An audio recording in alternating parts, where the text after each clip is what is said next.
sunny. Looking back, it was all needed. The problems, the pain, the trauma, the grieving. You are now tuned into the prisoner to painter. Prisoner to painter. Hard work, dedication. Rainy days, inspiration. Prisoner to painter. And now, a word from your local dealer. Awesome. Welcome to the Prisoner to Painter podcast. I am Nathan McDermott, and today joining us is Amy McCallum. Thank you for joining us. I very appreciate you coming on and being willing to tell your story. Before we get into this, a quick word from our sponsor, Derek of Chem Clean Treatment Services. Walker, the owner of Chem Clean Treatment Services. We offer services for residential, commercial. Pretty much specializes in soft washing, with power washing, and water edging and other detail work that our customers will inquire. We also offer a membership program. We do on-site detailing, something that we do like the person is like in a bind where they want to pull out their RV or trailer or food trucks. Certain things that we can do on site if you don't want to bring it out, we offer that, but we will come to your house and clean it there.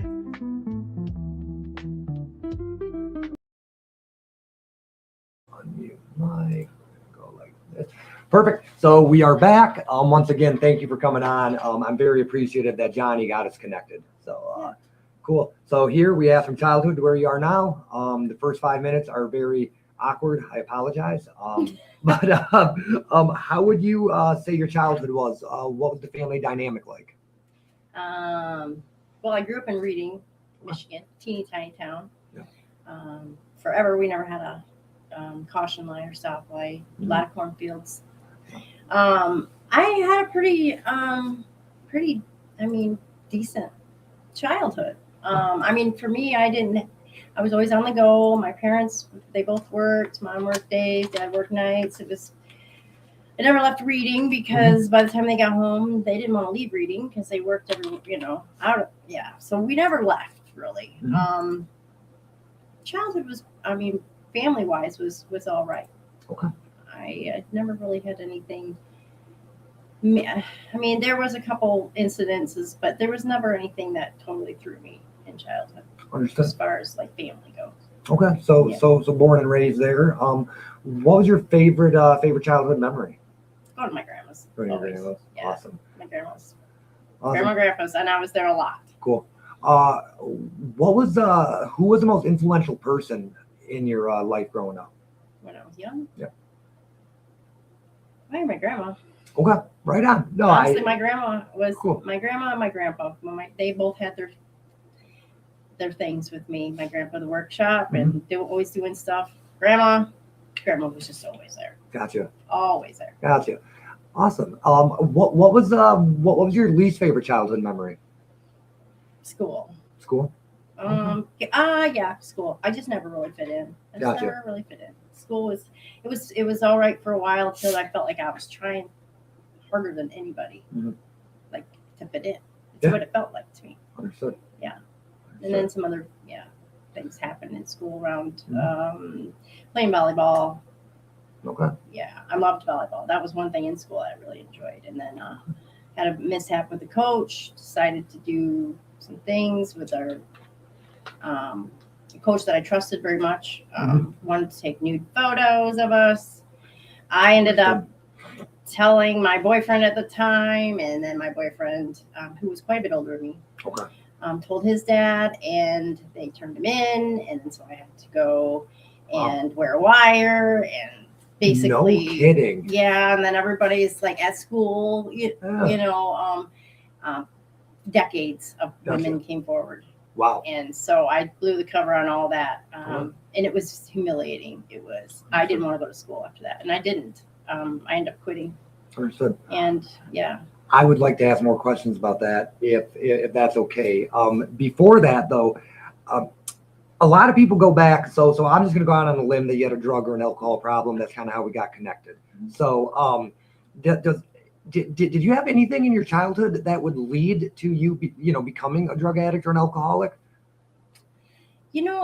I've tried to figure that out. None of my family members were alcoholics, drug addicts. Yeah. I just started my parents got a divorce, and this is all I can think of, and it was no fault of theirs. I know it was no fault of theirs. I knew the divorce was going to happen. We all did. And both my parents loved me very much.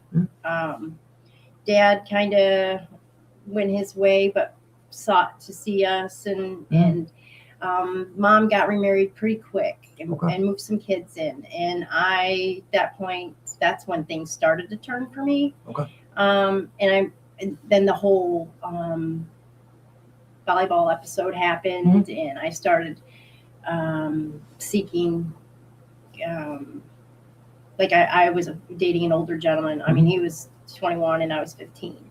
Understood. And he could drink all the time. Dad owned a grocery store. Yep. He had beer.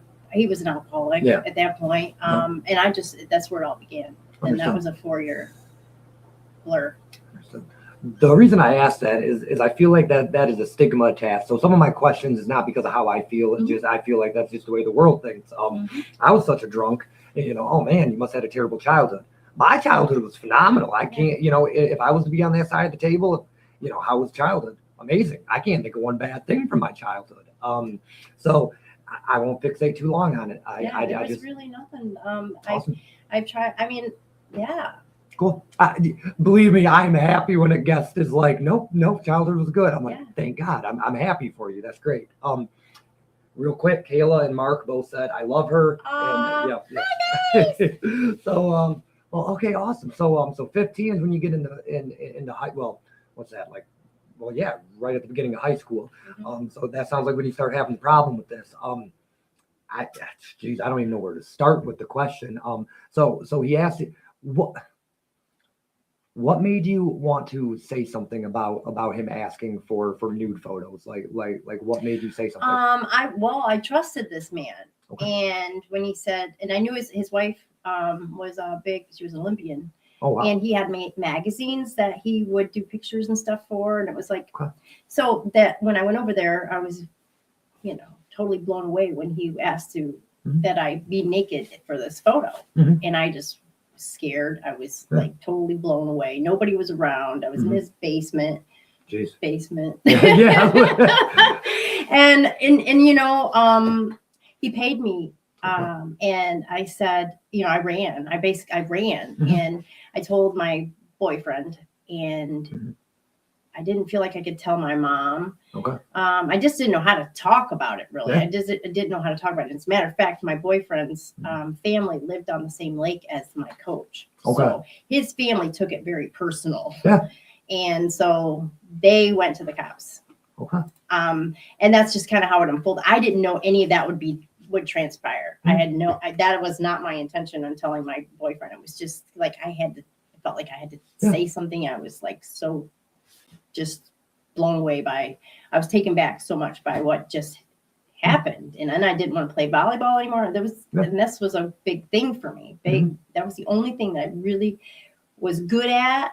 And I loved to go. I loved to stay after practice. I loved to practice before practice. I loved all the pains and the hurts from and it was very, very soon after that. What hurt you the worst? The breaking of trust from somebody you looked up to, or I don't really know. Well, that was about the same time my mom got remarried. It all really kind of just happened to be the same time frame, and there was new kids moving in that I didn't even know. Gotcha. Just a lot wrong at the same time. I just kind of went, and I became very defiant. Very defiant. Didn't want to listen to my mom. I wanted to do what I wanted to do. So I went from and also there was a boyfriend prior to that, lost my virginity to, and he kind of made it public after a year. So I mean, there's all this kind of, it was all around the same time. Gotcha. And I just the volleyball, I was hanging on to volleyball. I loved it. Gotcha. And then it was gone. It was just, and then I was exploited all over the news, everything. It was absolutely, I did not want to go back to school after that. Yeah. There was no inkling of me wanting to go face nothing. Gotcha. Nothing. And I didn't really want to go home either. So I was able to move out with the 21-year-old. And no rules. Do whatever I wanted. And at that age, I didn't know what was Did good or bad for me. did drinking and drug addiction, or I don't want to assume, did addictions start when you were this young, or did that happen I later in think life? the alcohol, being an alcoholic started very young. Okay. I was doing cocaine. I wasn't able to get into the bars. I wasn't able to, so when my boyfriend would, Mhm. I would be very upset about that because why would you go when you can hang out with me and I can't go, that sort of thing. Yeah. And I would drink more Understood. because I would have it, Mhm. but he'd be gone. I'd be mad and I'd be drinking. Yeah. It just, I know before I knew it, I'm driving around drinking. Vicious I'm cycle. way underage. Yeah. Got my first MIP when I was 18. Wow. Left that relationship to go to work at Cedar Point. Okay.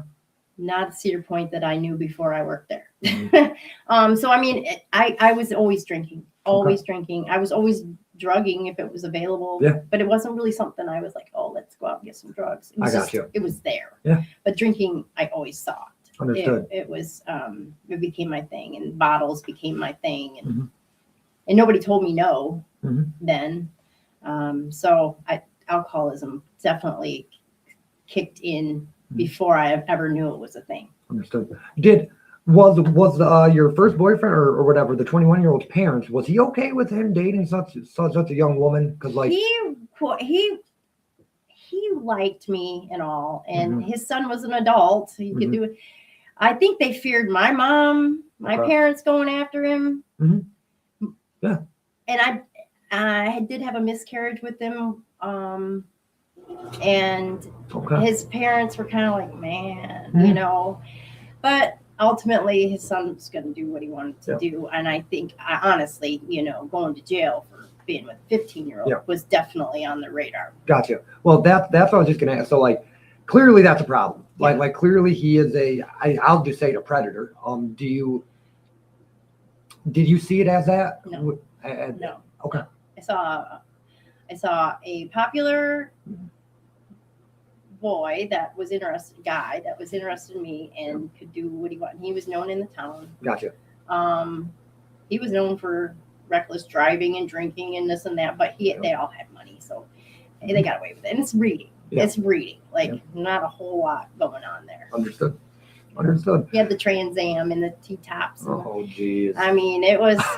I got to do whatever I wanted. And he went to my mom's house where my mom like appreciated that instead of hiding. Yeah. I don't know. That's funny. Believe me, I fought her to move out. It Gotcha. wasn't like, okay, go. Yeah. I mean, I was very defiant. Understood. I was in trouble all the time. Truancy, they cuffed me to a chair and I drug it all over the house. Oh, shit. I mean, I just lost all control. Gotcha. It felt like overnight. Mhm. It was like, here I am cheerleading and in volleyball, and I was doing a pageant. I did very well in. Okay. But I still tried hard. I felt like I was trying so hard to fit in there. But Mhm. from all of that to absolute defiant, doing Yep. acid at school, wearing colorful clothes, and I mean, it was like within months. Yeah. Not a year, but months. It was Understood. just bam. Okay. So, yeah. But looking back, I no way would I want my son to be Mhm. dating a 21-year-old. That's not right. It's Yeah. just not. It's not right. Yeah. To me, then I could do it. Mhm. Yeah, but now that you're older and looking at Hindsight. hindsight, How young that is. Like, Yep. oh my gosh, Yep. so young. Did you end up graduating high school? No. Okay. No, I ended up talking my mom into it after nagging her till, I mean, she just couldn't take it no more. I Mhm. mean, she just finally got sick of me nagging. Fine, do fine, Yeah. fine, Gotcha. fine. Did you ever go back and get a GED or anything? No. No. Okay. No. Okay. No, I'm just curious. I attempted that Okay. in drug court. no kidding. And I'll be honest, they kept me in there Mhm. for a few extra months because I was working on it, and they knew Mhm. I had been working on it. But the rule was you have to have it in order to graduate. Yeah. If I would have said, "Hey, I have it," in the beginning, they probably would have checked, and I would have had. But I was being honest with myself at Yep. that point. Yep. And I couldn't pass the math. Understood. Couldn't pass the math. I passed the pre-test, go to take the test, couldn't pass it. Gotcha. Did it twice, and finally I'm like, look, you're gonna hold me in here because I'm Fucking math test. a math test. Yeah. Like, you're holding me in drug court because I'm dumb, not because I'm a, Yeah. Okay. Yeah, I played that joke on them. But finally they just said, all right, Gotcha. we're gonna let you out. You know, it's funny. I graduated high school, but it's just looking back. I just started a job going into CNC, and that's a lot of math. And I'm like, I'm fucking struggling because I'm like, I fucking suck at math. Oh my God. Algebra is the worst thing. Like, Yeah. why do I have to know this? Yeah, letters with numbers. Why do I have to know that? They said you don't have to know everything in between. You just got to know how to do it. Why? Yeah, and the old saying, you won't have a calculator always. We will literally always have a calculator. I don't need to know it on paper. Yeah. Well, now I got this in my hand, and I can just ask it. It'll tell me. Yeah, you don't even have to type it in. You can literally talk to it. Exactly. Oh, shit. Everything that's else I funny. did great in. It was the math. Understood. It was the math. Okay, I just curious. So you went to Cedar Point. How did that look like? Oh, Party shit show, Central or shit yeah. show, Okay. show. Yeah, Party Central. I stripped. Understood. I met a girl from Pennsylvania who was my roommate. I ended up going with a girlfriend of mine here in the Hillsdale area. Okay. And to get away from that relationship, that was my way of, I'll show you. Okay. And I got my MIP. Okay. Got kicked out of. They took my badge and everything. Couldn't get back in because we lived there. It was terrible. Hungover every day. Next time you look at a Cedar Point worker running rides, you can see the pain mostly in their hangover. Yeah. If it's like it was, anyways, it was bad. It was bad. But yeah, I only went there just because I could. Our relationship was not a relationship. We were burning each other's clothing and whatnot. You name it. Like, understood. Yeah. How old are you? If you don't mind me asking. 45. 45. Okay. So, geez. So, how old were you when you went to Cedar Point? 18. Okay. See, I try to keep the best I can. We'll jump around and I get it. Is there anything from you being younger to 18 that you want to discuss before we move on? Because I feel like some people before they come here, they have something in their head of what they wanted totally to say. ad-libbing it. Oh, okay. Right on. Because I don't work well like that. Gotcha. It puts too much strain on the brain for me to focus on really what's at task. So. Understood. Okay. I just asked because at the end I asked people, are you happy with the way you told your story? And I feel like some people wanted to say something and they waited the whole episode to say it. So I'm trying to give chances in the middle. So we don't wait till the end and then you forget or whatever. So. Yeah. Well, the 14 years or the 4 years with that relationship was a blur. Understood. Absolute blur. Understood. I remember things, but not significant enough, honestly. I remember buying new plates all the time because I didn't want to do dishes. Gotcha. Okay. And he had money and he was like, just get new plates. Yeah. So, I had no rules whatsoever. Understood. None. Understood. None. Always drinking, drugging. Okay. So it was a blur. I had no growth in those years. Absolutely none. What was your first real job, would you say? Like, I didn't really have to work when I was with him. Okay. He had his own business. Oh, nice. Yeah. I mean, I guess I had no responsibilities whatsoever. My first real job was that I call a real job was later in life. Okay. I worked at a Dairy Queen in Eden, Ohio. Cool. But that was like a summer gig. Okay. And then I worked at Alson's in Hillsdale. That was a molding company. Okay. Molding shop. I really liked that. But I didn't have to work. I was doing it just to do it, I guess. And then I became a mom at 19. Cool. Cool. So I didn't work. I was at home with my kids. At that point, I had married somebody. Okay. I had my son at 20, but I got with him at 19 right after Cedar Point. Okay. Awesome. Is that who you're with now? No. Okay. Well, perfect. Then we'll just, was he, did he contribute to your alcoholism and to your drug use? Yes. Was it good that he let you That's stay? the grounds we met on. Understood. Yeah. Understood. Were you was it good that you were a stay-at-home mom, or do you wish that you would have got out more? I loved staying at home when my kids were little. I really did. Awesome. That was good. Cool. However, the relationship was not good. Okay. So it was very abusive. And Understood. he was construction. He'd be gone. He'd come home, which I didn't care that he was gone at a certain point. Like, Yeah. Stay but home. yeah, Yeah. but it was very, very toxic. My kids seen a lot. Couldn't get away. I wasn't allowed to have a car. I wasn't allowed to have a phone. I wasn't allowed to leave. I wasn't allowed to call my parents. I wasn't allowed to, and nobody knew this of him for a couple years. Okay. And his mom lived down the road. So she, I thought, was amazing. And I looked up to her for the things that she taught me, like how to cook, like, how to keep a nice house. Like, it was nice. Not that my mom didn't do those things. She just was more like Susie homemaker type. And that was cool. Yeah. And then I realized later I saw through some things and I'm like, wow. When I ran down to her house with bruises all over my body, and I said, he's going to kill me. Like and she, instead of helping me, she was helping him and covering it. And I had nowhere to go. And I was in Albion. My parents weren't reading. They wouldn't even let them know where I was at for the first several months. Jeez. And I was scared, what am I going to do? For the first bit, I didn't even know he was this way. Okay. We drank, we drugged, Yep. but then I had my babies and I didn't. So, yeah, it was a bit toxic. How many times did it take you to leave? Oh, I couldn't even. Okay.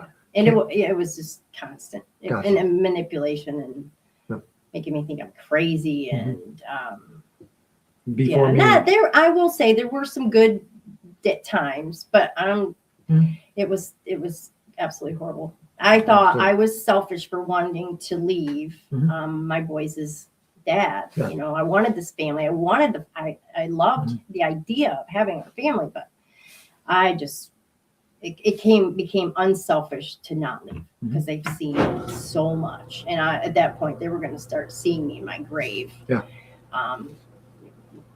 My husband would say, I blacked out. I don't remember. Well, I'm so sorry. That got disgusting. I couldn't take it no more. Yeah. And he assaulted me at my mom's house. Jeez. When he came back from a fishing trip. And that's when I never looked back. I left with clothes on our backs. Awesome. Didn't even go back. And then it was a nightmare for a long time. I've asked this to a lot of women who have been abused, even my wife included. How do you end up trusting a man again? Like, because you're married now. How, like, that had to have been hard. That had to have been fucking hard. Yeah, well, I end up going right out and getting somebody else. I think, but the next guy was really amazing. Awesome. Guy. He was not a bad guy whatsoever. Good. I think for me, I don't think it was about trusting a man again. It was more, I didn't trust myself. Okay. With I didn't think much of myself. I know that now. Yeah. I didn't love myself. I know that now. Understood. I really, it wasn't that I didn't, I don't know. It's not that I didn't trust. I'm a pretty gullible person.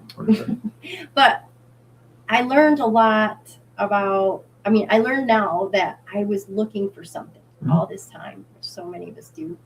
And I don't think I ever felt like I still to this day trust a lot of everybody. And I just know now to have better boundaries. Yes, ma'am. And that I can love myself. Yep. And then I can love others. So I didn't know all that. I was kind of feeling my way through. But again, another relationship that was just never going to work. Gotcha.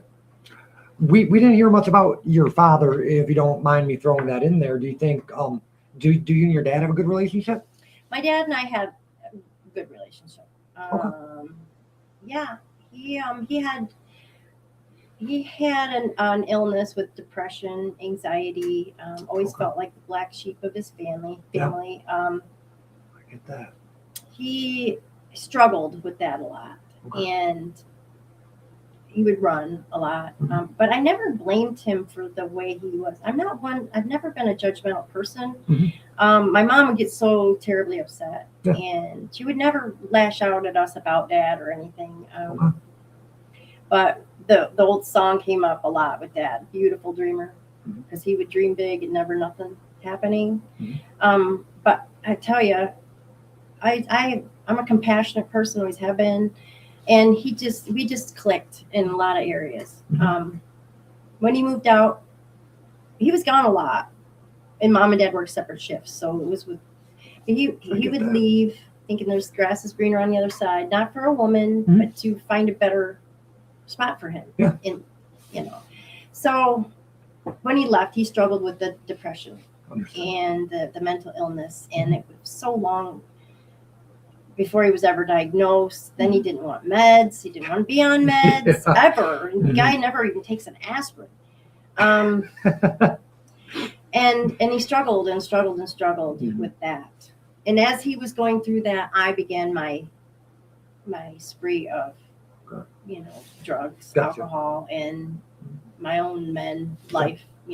That is actually the reason I asked that. It's and it's not real in every case, but they say you marry your father if you're a woman, or you marry your mother if you're a guy. So not me. Well, and not me either. But I see some people. I'm like, that's it. Like I see it so vividly. I'm like, that's clearly what happened. It doesn't sound like this is what happened in your case. Is there any reason that you think? No, from a very, very young age. I mean, I don't remember much about my early childhood. Some people can just.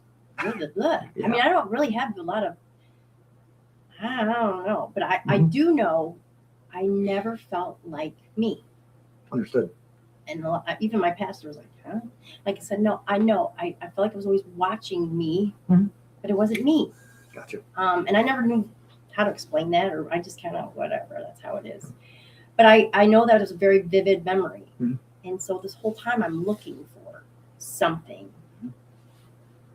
And I didn't know me. I just didn't know me. So I didn't know what I was looking for, who I was looking for. I liked people. I never fit in. I never gained close relationships with people to carry through.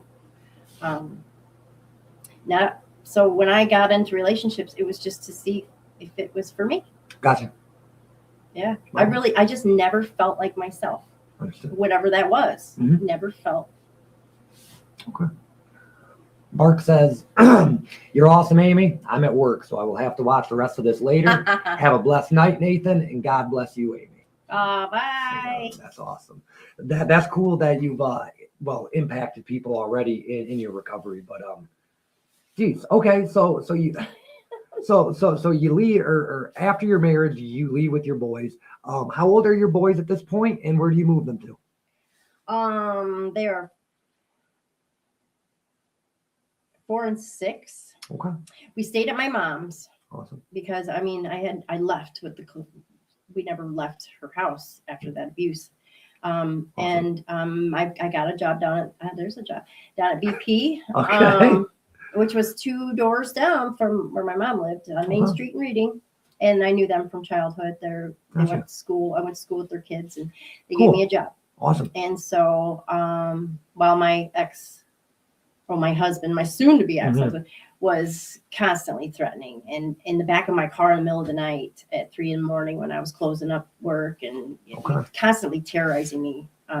Do you guys ever get cordial again? Do you guys ever get to where you can talk to each other again, or is he just not a part of your life, period?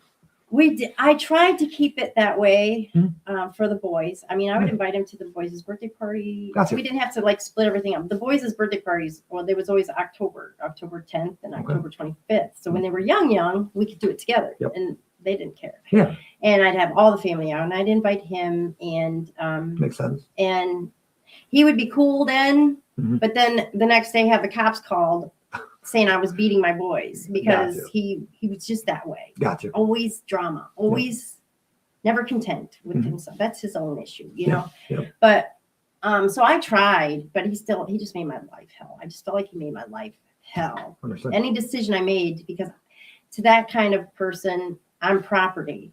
the boys are property. The empathy is not there. It's just Gotcha. not. It was obsolete. And so, without speaking for him, because I'm not him, Mhm. my oldest is a lot like his father. Okay. He's learned though there is a different way. Mhm. You know, doesn't have to be so everything in his control. Yep. That's been a process, but yeah, I could talk to him cordially today. Mhm. I have in the past, but yeah, it's just a must kind of. I have no need to, Understood. but I love everybody. So How old are your kids now? they are 20. Oh my God, you'd have to ask me. 25, 23 and 25. Okay. One's going off to the Army in July. Awesome. My youngest, yeah. Good or bad? I'm happy for him. Awesome. I'm happy for him. I wasn't happy about the motive. I was shocked by the motive, but I think he'll find his way. Did you ever find yourself in trouble with the law ever in your drinking or? Yeah, I have 2 DUIs. 2 DUIs. Okay. I have an accident. They never tested me for anything, and Okay. I was on opiates. I was drinking. I was on my way to work. Okay. And I worked this way, but I dozed off behind the wheel and nodded out on 9 o'clock in the morning. Hit a tree at 60. Damn. Busted I got a rod in my leg. But no law was in. They were there at the window, but they never. I don't know. They had to smell it or something. Shit, but yeah. here's this woman, and then they shot me up with something, and that's all I remember for 3 days. Well, I guess at that point you're kind of already like, damn, you're already fucked up. Yeah, Just I didn't leave her hurt nobody be. else. Yeah, just leave her be. Thankfully, Yeah. could have Mhm. easily just missed the swamp. But I've had 2 DUIs. I've had a domestic violence because of Okay. drinking. Yep. And then CPS was called because of my drinking and opiates, my Okay. pills, Percocets. Yep. Yep. That was after my accident. Actually, I was hooked on pain pills. Okay. Then they cut them off. I was finding them on the street. Yep. CPS did kind of get out of my life, but thankfully their dad Mhm. kind of stepped in. But I still wasn't ready to give up Understood. on drugs and alcohol. Yeah, man, clearly a lot of stories overlap with people, and it's like I was a drunk first and foremost, and then I found opiates, and now I was a drunk that liked popping pills, and then I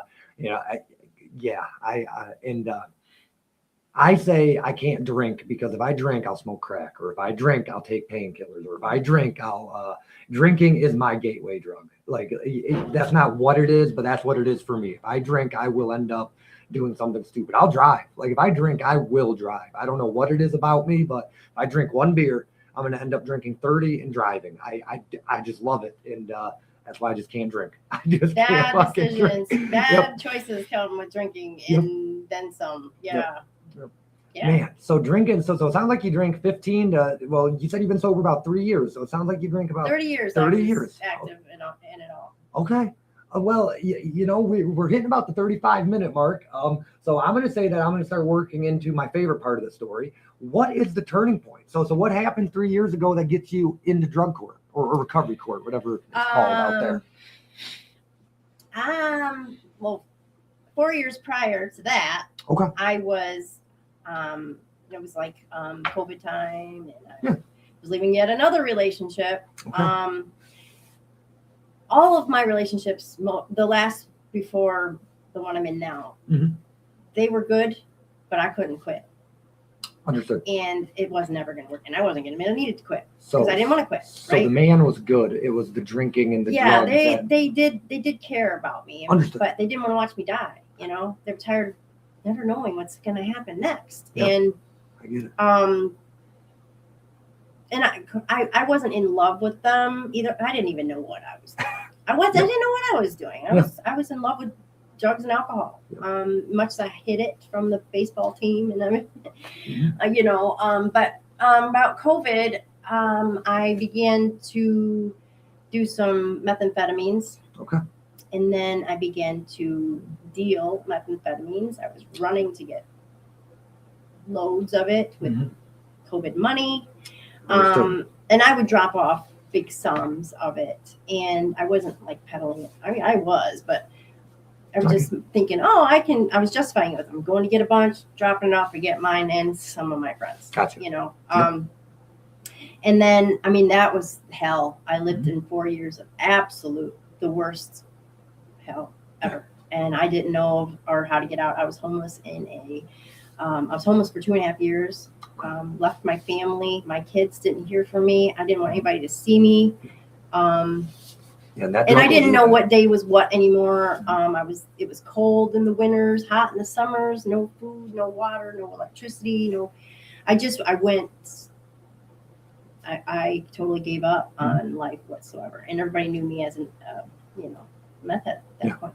Well, that drug will ruin a fucking life. Yeah. No sleep, no food. Yeah. No, I didn't care about power. I did. Mhm.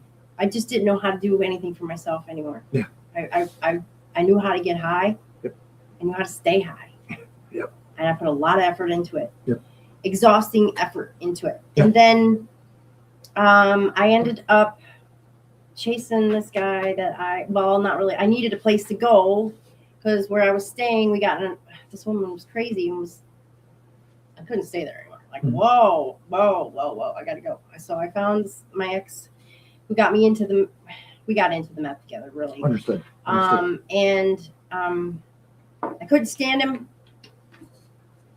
but I had to have somewhere to go. Yeah. So I followed him to his aunt's house, and that's where I was. And she took me in, really, without her knowing that she was going to be doing that. And I love this woman to this very day. But I stayed with her, and I began to cut back a lot. I wasn't running to Jackson as much. I was really trying to do something different. Didn't really know what the end result was going to be, but I was trying. Awesome. And I felt finally I've got a kitchen that I can use. I've got a bedroom she let me have upstairs. Awesome. I got peace. Yeah. I felt peace a little bit. Heck yeah. And he ended up moving out. And I got my fault. Right before I moved in there, that's when I got pulled over. Okay. At that crazy woman's, when I was living at the crazy woman's house. Okay. Staying there anyways. Gotcha. And they got me for possession. Okay. Got me with no insurance, no tags, and evidently my license was canceled. Okay. I was like, really? But they let me go. Okay. They knew I was running. They knew. They tried to get me to roll, and I said, no, I ain't doing that. I ain't stupid. Yeah. I mean, I'm stupid, but no, you don't know these people. I gotta be right. No. Yeah. So 5 months went by, Okay. and they come knocking on my door, state police. Understood. So that's when I got in trouble for that. And the gal that I love dearly that took me in unknowingly, Yep. she paid $2,500 to get me out of jail. Awesome. And I didn't call anybody, nobody. I broke bond. Okay. I couldn't stop. Yeah. So 3 times I couldn't stop. Mhm. And they ended up locking me up. They didn't tell me when. Mhm. So in there is when something happened in my soul. And to this day, I know God already had a plan before I knew there was a plan. I didn't even believe in God. Mhm. I didn't believe in a higher power, none of this stuff. Mhm. I didn't oppose it, but I just didn't believe it. Yeah. And I began confessing from my soul. Mhm. I desperately wanted. I was thinking about things that I've never thought about, and my kids and how much I've hurt them. And it wasn't that I want to get out and use or anything. It was my awakening. Like snap back to reality. That was my. I've never had that kind of reality ever. Mhm. And whatever I was doing or feeling at that moment felt good, even though I was in desperation to get out of there. Like, didn't know when. Mhm. I started to accept that I might be in here a long time. I'm facing prison. So, I didn't know. I just started praying a lot, and I didn't know that was a thing. Didn't know it at all. There was a woman in there, which I actually works at Home of New Vision. Awesome. She handed me the Life Recovery Bible, and I'd never looked back. I never read scripture. Yeah. Did not read scripture, but I read those side notes. Okay. And they took me from one page, go to this page, Mhm. go to this, and I spent so much time doing that. And it wasn't until after I got out of jail when I started reading scripture. Mhm. and it was my refuge, no doubt. Okay. And I started to research, what is this God thing? You know, whatever it is, it feels amazing. And then I started getting devotionals, and I started getting, you know, and I was in AA. The court made me go to AA, drug court, you know. Yep. I'm glad they did. You know, they say, you know, God led you to AA, but AA let me get closer to God, or however. Yep. And I believe that. The steps are true, and Yes, that is sir. what unites a lot of people. Yep. AA doesn't make me do anything. It doesn't make me do anything. Nope. But I've learned that those steps are very true, and they definitely are, I mean, God's word. I mean, that's what we do. You know, we're powerless. We admit, you know, we find a higher power. And then for me, it was confess all this stuff and get it out and tell another human being, and blah, blah, you know, that stuff I was doing in jail before I even knew what the hell I was doing. Yeah. And so I truly believe that's where my awakening was. I know it was. I'm not, Awesome. There's no doubt in my mind. There's not a doubt in my mind. And I've never looked back since. Awesome. Never. It's funny to me. Well, it's not funny, but you know, I've interviewed a lot of drug addicts, alcoholics. I myself am a drug addict and an alcoholic. And you know, I know people that can drink for 40, 50 years. I know people that can take painkillers and this and that. It's meth is the one that just takes everything from you so quickly and so abruptly. There at the end of my thing, I found ourselves homeless. I found myself living in a fucking camper. That one will take it all from you, and it will take it quickly. Not saying the other ones are any better. They just take a little bit longer to take everything from you. And it just sounds from your story that you had the same experience. I mean, it sounds like you used a long time, and then you start using that one. And it's like, fuck, boom, everything's gone. Everything's gone. Nothing. It totally takes you over. It changes you. It does. And then to change somebody that doesn't even know who they are. Yeah. And then to be able to come out of that. So there is so much hope in, there's so much hope. Like when I see others that, you know, I see how they look, I see the pain on them, I see what they're going through, I see, but there's hope. Yep. There's, so I carry my, my last mug shots in my car. And I don't show everybody, but there's times where I've been like, there's a chance. Yes, there is. If you're willing to do some work, there's absolute chance that you can be, you know, so much more, because you're called to be so much more. There is a friend of mine, Shane. I won't say his last name, but anybody who knows him knows him. And he was so far gone. I mean, you could ask him his name and he wouldn't know his name. I mean, he was skinny. He was on the verge of death. And now he's fat and he's healthy. And, you know, maybe he's not fully healthy there yet anymore, but he's sober. And people that know him, just me saying he's fat, that's enough. Like, that is, wow, he's back to, if people can recover from that, if it's possible for him, if it's possible for you, it's possible. It's 100% possible. Yeah. And then you go through that roller coaster of balance and, you know, change is inevitable, but scary and not knowing what that looks like for you. And for me, I'm grateful for drug court.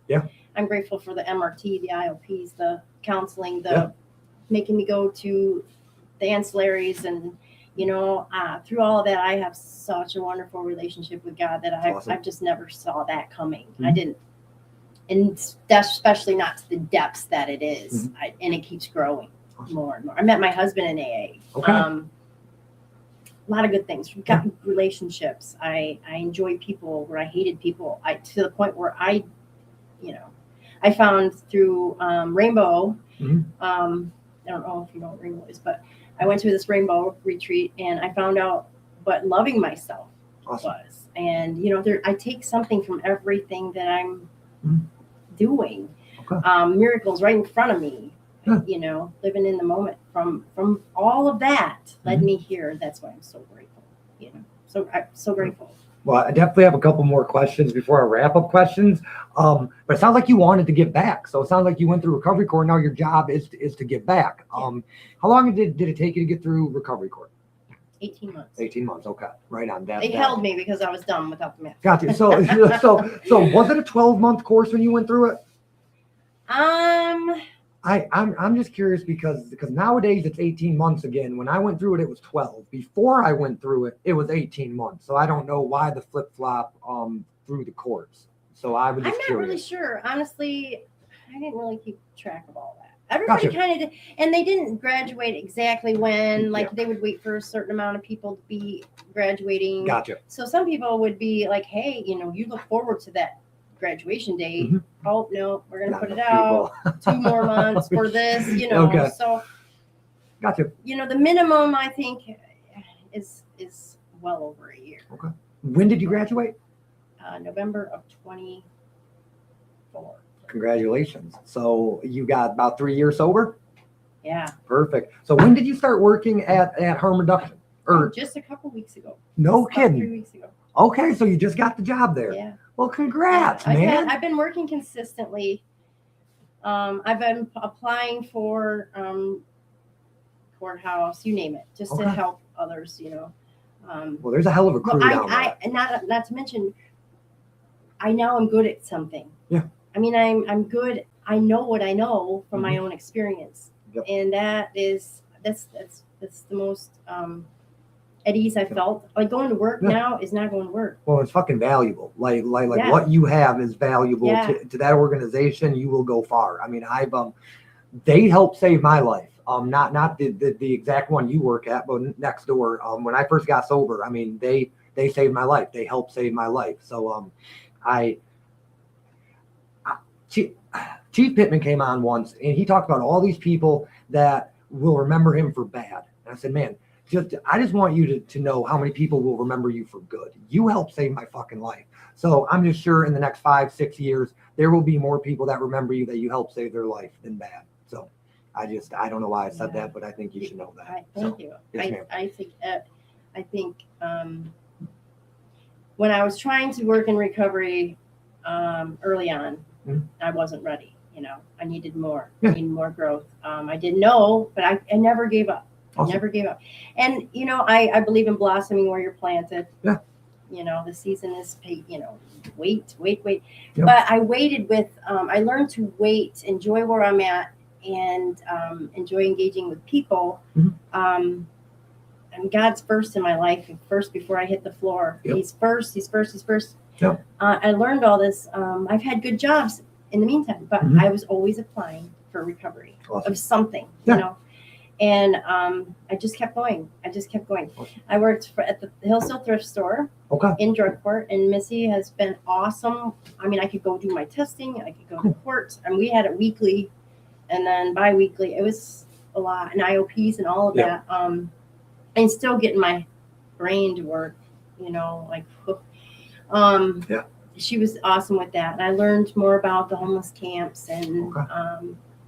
my heart was there. Awesome. I learn wherever I go. Like I love it.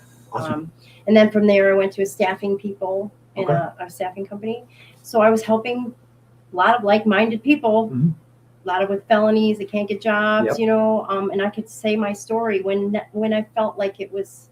It's helpful or Yeah. necessary. Or, And I've had yeah. people leave crying and thank you, and my boss had the nerve to tell me this is a thankless job. And I said, I beg to differ with you.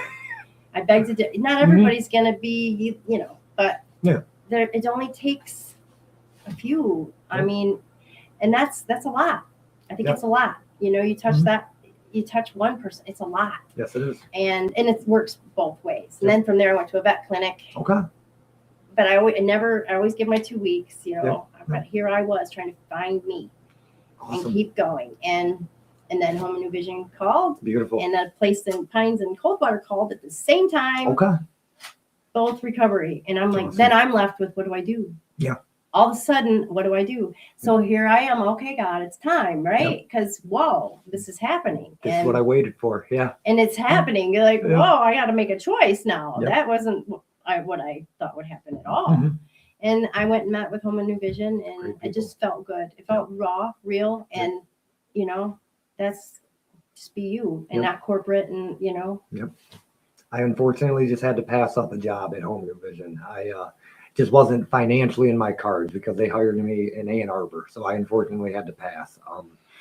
whatever, not woe is me, just until next time is what I told them. So Yeah, we need lots of volunteers. Until next time. Exactly. But no, but that's great. You work with a lot of good people. I know a lot of people down at Home New Vision. Johnny is my favorite fucking person, like, in this world. When it comes to recovery wise, he's my favorite fucking person, man. I'm actually going to his meeting after this. I just, are you? Yep. I just really like him. He no reason for him to be who he is to me besides just love, and I love him for it. So what is your favorite part about working there so far? What is my favorite? Well, you just jump in. Mm-hmm. There's no outline. Yeah. Because there's just no outline. I mean, there's a role. Mm-hmm. My role is new. Okay. So it's kind of, we're just feeling it out. But I mean, I'm already meeting with people. Awesome. I'm helping a gal that's been in town for a long time. Cool. I found her a place to stay in Hillsdale, Awesome. but I got her out from where she was. And then another girl, and it just there's no outline of how to help. Nope. Other than guidance. I can help with rides. I can help you. What do you need? Mm-hmm. What can we do? How can I help? Yeah. And it's pretty amazing so far. Like I said, Awesome. I'm new in this, but I love Johnny and Mike. They're great. Yep. I get to hang out in the bus with them. They've taught me a lot. I've been out. I've been driving the van to go take people to Lifeways or whatever it may be. It's different, but it feels comforting to me. Like I said, I go to work. It doesn't feel like a job. Yeah. Heck yeah, you can't beat that. Wow. Yeah, you can't beat that. Yeah, man. it doesn't feel like a job. Awesome. So cool. Yeah, I'm enjoying every bit of it. So before we have meetings all day long. Yeah. I realize that. We have meetings without saying we're going to have one. Yep. Before my wrap up questions, I'm going to ask just a couple more. I don't want to discredit your marriage now. So it sounds like you met a great man who has been sober 14 years is what I'm getting out of it. How did you meet besides AA? Like, can you say how you met him? Like love at first sight, just happened to go on a date or how did that actually go? I met him 12 years prior at an AA meeting that I went on my own with, a friend invited me. I was struggling then, but thought I had it, I felt good after 2 weeks, but he was at those meetings and I didn't remember him. Oh, understood. But then I come back to the meetings, court order, so to speak. And it took 8 months. I mean, I was around him all the time. He's big into AA. He believes in it. It saved his life. Yeah. And he believes in that program very much. Awesome. So he was always around, always there. He knew everything about me before I ever even, I was not looking. I was not even, not at all. Like I was so loving God and what was happening. And one day I asked him out for coffee after I started to go to Sunday fun days. They call them out at the lake. Okay. A couple of AA friends decided, hey, let's get together at the lake. We don't have to have meetings. Let's just go hang out. Yeah. Sober. Do something fun. Right? Yeah. We would play volleyball out there. And I got out of my comfort zone and started to go to those. And he was always there. Awesome. And then I started to like him. And I'm like, no. I'm like fighting. No. Yeah. And one day I just blurted out of my mouth, would you have coffee with me? Awesome. And I wanted to run like hell because I felt like a high schooler. And he said, yeah. And then we just started dating and awesome. He proposed 8 months later. Awesome. And then 6 months later we were married. Cool. And he's amazing. I just didn't want to discredit that part of your story because amazing. it sounds like after all of that you found the one. So it sounds like all that trials and tribulations for a victory. Yeah. So awesome. Yeah. He would have never gone for me before. I was too much. Yep. I would have never put myself in that position to be, because I just knew I was worthless. Sometimes you have to, I hear, man, you had to have all this happen to be who you are. That is true, though, because like me and my wife, she would have fucking hated me if she met me 10 years ago. She would not have married me. And then if we met each other 10 years ago, we would never been married because she would have never had a second thought of me. So sometimes you have to be where you are at that moment. You have to. Yeah. So, awesome. Well, I'm happy for you. I'm happy for you. Thank you. It sounds like you got a good career now or a good job. I mean, it sounds like everything's going right. So, Is there any piece of advice that you would give a lady trying to get out of a bad relationship or somebody just trying to get sober? I just kind of had this conversation with Gail. Because I've been there Mhm. and you're blind. I felt like I was blind. You know, when you're done, you're done. Yep. Quite honestly, there ain't nothing nobody can say or do until you're ready. Yep. But, you know, one hit is too many. Yep. You know, one shout degrading you is too much. Yep. And also you have to learn to not do it back. Yeah. You know, but for me, because I can only speak of my own Mhm. experience, I wasn't done till I was done. Yes, ma'am. That's it. No matter what anybody said, no matter what anybody did, same thing with drugs. Now I wasn't done till I was done. And it's the same with the abusive. That almost is an addiction in itself. Yeah. So, yeah, don't isolate. Don't stay away from people, because then you know, chances are you're not going to hear those words that you need to hear from the people who actually care. Yeah. But sometimes that's not always an option. Yeah. Yeah. It Yeah. wasn't for me Understood. until I was done. I was done. Understood. Yeah. All right. Our wrap-up questions are all the same. This is the only question that we ask the same to every single guest. What is your definition of success? Oh, you know, I should know this answer. When for me, Yep. when I feel content, Okay. contentment in my life, Yep. and when I can lay my head down at night, I don't need big success like people think. For me, it is finding that contentment where I know I've done my best today, Mhm. and I know. You know, that daily reprieve, I can, should I apologize for that? Maybe Yeah. I should, you know, that is success to me, because it sets me up for tomorrow Yes. in a positive attitude. Yep. And success doesn't mean the same to me as it did years ago. Yeah. It's success to me is just doing your very best and Yeah. knowing you've done what you can. And Yes. relationships will prove that, you Yep. know. To me, that's success. Awesome. Being content. Just being content. I was Okay. never content. So Yep. today I can say I am. Content. Awesome. That is huge. Is there anything I didn't ask that I should have? Is there anything you want to share? Now's the time. Not really. I can't think of anything that would just, no. That means I asked that to me means I did my job did your right. So job. yeah, so Good thank you. job.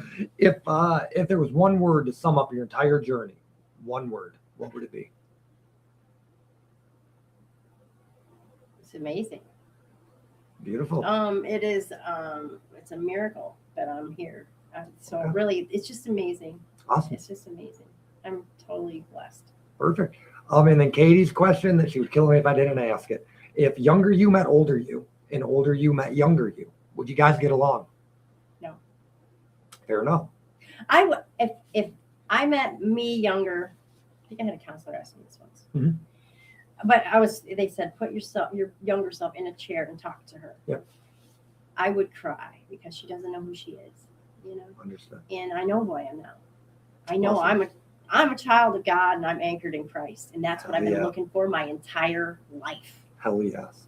And I've made it, and I've arrived. And that's what you're all right. You're going to be okay, you Yeah. know. But Mhm. this girl had to go through all of that to get There. to where I am today and who I am. Yes, ma'am. Do you have a favorite scripture? This isn't one of my wrap-up questions. Mine's the one about how the wolf doesn't fear that his coat's going to come in for winter, and how the bird doesn't fear for the worm in the morning. He just knows God's going to provide. That is, I think it's Matthew 6:30, something like that. Yeah. But I don't have no. I still like you know, I have a hard time since my addiction Mhm. retaining, Yep. but I read the Bible all the time. So there's certain times, certain things I don't always know who said them. gotcha. But I do know it's James. Okay. You know, where it's love your God with all your heart and all your might, Yeah. and not lean on your own understanding. Yeah. You know, acknowledge him always, and he will set your path straight.